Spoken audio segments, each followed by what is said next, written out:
Hello बच्चों, तो हमें यहाँ पे एक क्वेश्चन दिया गया है। चलो इस क्वेश्चन को हम एक बार रीड करते हैं। So the question says a vector is equals to 2 i cap minus 3j cap minus k cap and B vector is equals to minus 6i cap plus 9j cap plus 3k cap which of the following statements is correct.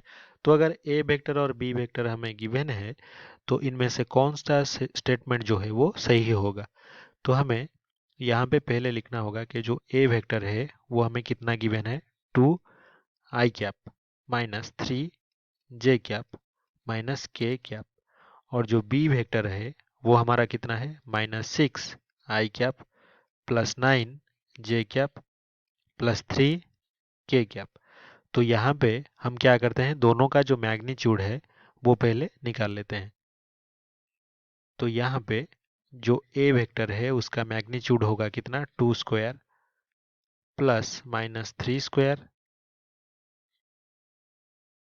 Plus minus 1 square and its root over.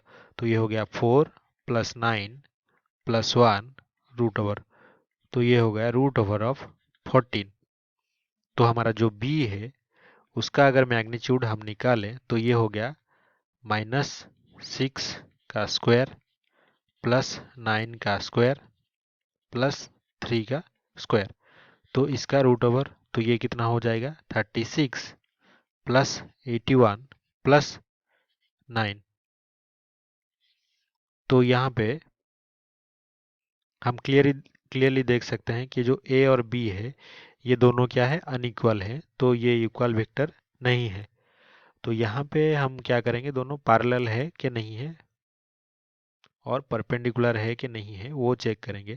तो perpendicular के लिए हम क्या करेंगे, ए dot B अगर लेंगे तो condition क्या होता है, जीरो होता है, क्योंकि ए बी कॉस थीटा होता है। तो परपेंडिकुलर होने पर एंगल 90 डिग्री, तो कॉस 90 जीरो। तो ये कंडीशन हमारा है फॉर परपेंडिकुलर।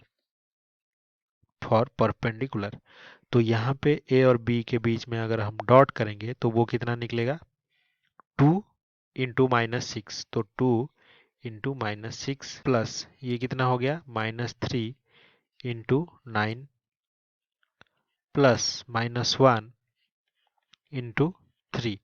तो यहाँ पे ये हो गया माइनस 12 माइनस 27, और ये कितना है, माइनस 3।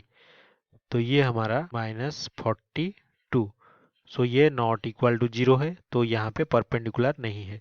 तो हमारा जो ए ऑप्शन ये गलत है, बी ऑप्शन ये भी गलत है, बी ऑप्शन अभी हमने चेक नहीं किया है, और ये जो सी ऑप्शन है ये गलत है।